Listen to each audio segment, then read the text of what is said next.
तो सरकार से आपकी क्या मांग? सरकार से ये मांग है कि हमारे बच्चों का भविष्य बनाए और हमें भी घर दे नहीं देना है तो हमारे ऊपर से बुलडोजर चला दे। हम यहीं से नहीं जाएंगे, सीलमपुर से भगा दिया गया, अब यहाँ से भाग के हम कहाँ जाएंगे? हमारे ऊपर से बुलडोजर चलो, नहीं जाएंगे। तो रेखा को शराब लगेगा। बेशक दिल्ली की सीएम रेखा गुप्ता ने वादा किया हो कि कोई झुग्गी नहीं टूटेगी, लेकिन दिल्ली के झुग्गी वालों के दिलों से डर नहीं गया है। दिल्ली में यहाँ वहाँ झुग्गियों में लगे नोटिस आज भी लोगों को डरा रहे हैं। शाहदरा में आने वाली लाल बाग झुग्गी में भी बेचैनी का माहौल है। कुछ दिन पहले लगे इन नोटिसों में बस्ती खाली करने के लिए कहा गया था। अब नोटिस की सीमा 31 जुलाई गुजर जाने के बाद बस्ती वालों के मन में तरह तरह की चिंताएं हैं और उनके दिलों में बुलडोजर का डर है कि न जाने कब उनका आशियाना उजाड़ दिया जाए। जब से झुग्गी टूटने का नोटिस आ गया, सभी के चेहरों से हंसी गायब हो गई।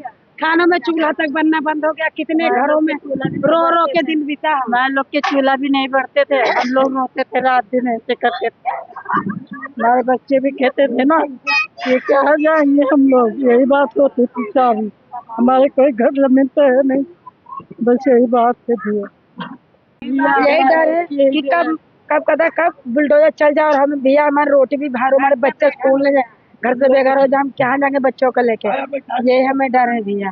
बात सिर्फ दिल्ली सरकार की नहीं है, प्रधानमंत्री ने भी बिना आवास उपलब्ध कराए किसी भी झुग्गी या बस्ती को न तोड़े जाने का आश्वासन दिया था। शायद इसीलिए कुछ बस्ती वासियों का रोष कुछ इस तरह निकला। हमें वोट दो, जहाँ झुग्गी वहीं मकान देंगे, आपके झुग्गी में कोई हाथ नहीं लगा पाएगा।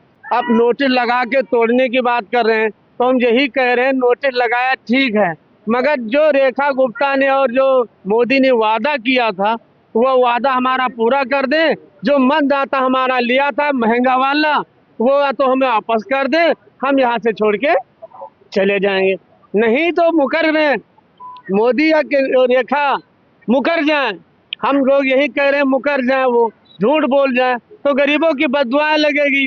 क्योंकि जब गरीबवासी रोएगा तो क्या चिल्लाएगा, कहेगा रेखा गुप्ता हाय हाय, रेखा गुप्ता हाय हाय, तो रेखा को शराब लगेगा। इसलिए मैं रेखा गुप्ता से कह रहा हूँ जहाँ झुग्गी है उनका व्यवस्था दिया जाए और दे करके वहाँ बसा दिया जाए। उनके बच्चे विद्यालय जा रहे हैं, विद्यालय शिक्षा दिखाया जाए, उनको कदम आगे बढ़ाया जाए।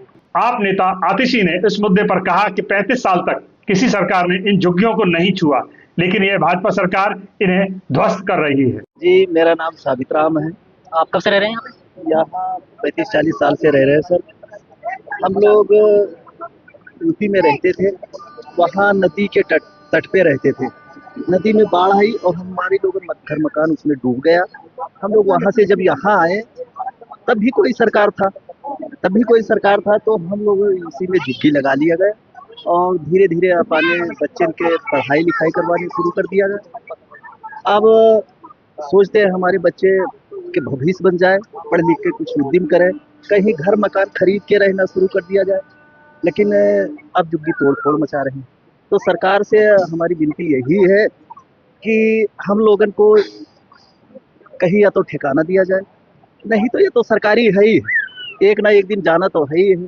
फिर भी हम लोग टाइम मांगना चाहते हैं कि टाइम हम लोगन को मिल जाए साहब, बस हमारा लोगन गुजारा हो जाएगा, बच्चे कहीं नौकरी करने लगे गुजारा। तो सरकार कहती है कि आपने अतिक्रमण कर रखा है, कब्जा कर रखा है। सरकार तो कह रहा है, सही कह रहे हैं, रेलवे में है, सरकार के तो है ही है, पर हम लोग यहाँ बसे तब भी सरकार देख रहा था कि ये झुग्गी डाल रखे हैं, उसी समय हम लोग इनको भगा देते, हम लोग अपने देश में चले जाते, वहाँ मरते या जीते। लेकिन जब यहाँ बसा लिया, हम लोग वोट देते हैं, उनको जिताते हैं, बहुमत से जिताते हैं, अब आज हम लोग उनको डंडा मार के खेल दे तो गलत है। क्या इन गरीब झुग्गी वालों के बच्चों का भविष्य भी किताबों और कलम की जगह बुलडोजर के पंजे से लिखा जाएगा? ये सवाल इसलिए खड़ा होता है क्योंकि बुलडोजर कार्रवाई के बाद विस्थापित बस्ती वासियों के बच्चों की पढ़ाई किस तरह जारी रह पाएगी, ये बड़ा सवाल है।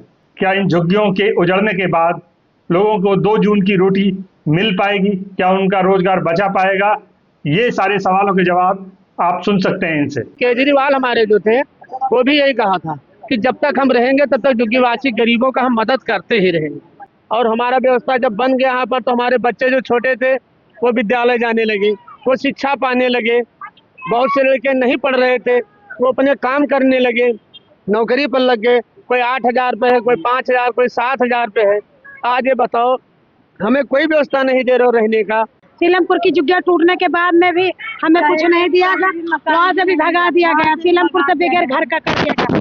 अब यहाँ पे रहते रहते करीब 30 साल हो गया, अब यहाँ पर भी भगा। पहले तो हम वहीं रहते थे सीलमपुर में, जब झुग्गियां टूट गई तो हम यहाँ आके बस गए। अब यहाँ से भी भगा रहे। बता, क्या भारत में इतनी भी जगह नहीं जो हम गरीब आदमी रह सके? क्या अमीरों के लिए ही जगह?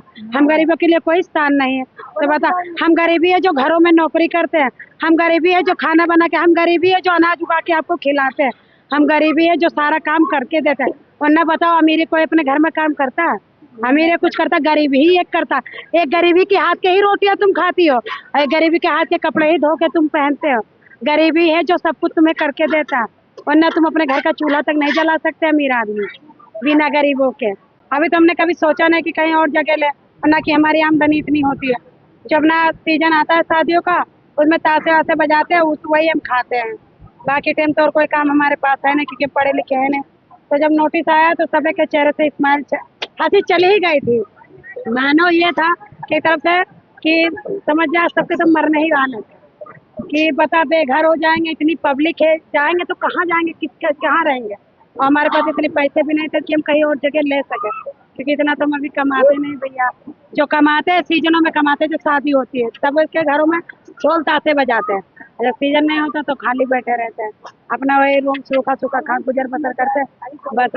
और ये चिंता थी कि जो बच्चों का एग्जाम चल रहा, अगर ऐसा मत झुग्गियां टूट गई तो उनके पेपरों का क्या होगा।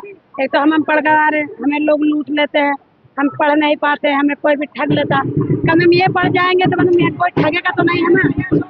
वैसे आपका रोजगार कैसे चलता है? रोजगार भैया अभी तो नहीं चलता है। वैसे करते क्या रहे हो? यही ढोल ताशा बजा जाते हैं ना, वही बेच के हम लोग खाना पीना बनाते हैं। गुजारा चल जाता है?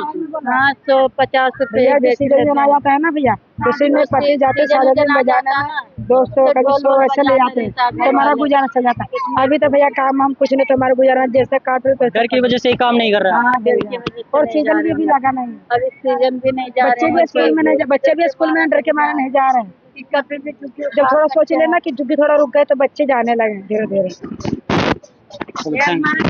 भैया रेखा गुप्ता से इतनी गुजारिश है कि जैसे अब से वोट दे के हमने आपको जिताया, आगे भी वोट दे के जिताएंगे। बस है कि हमें यहाँ से ना उजाड़े, हम कहाँ जाएंगे भैया? हमारे बच्चे हम कहाँ, हमारे घर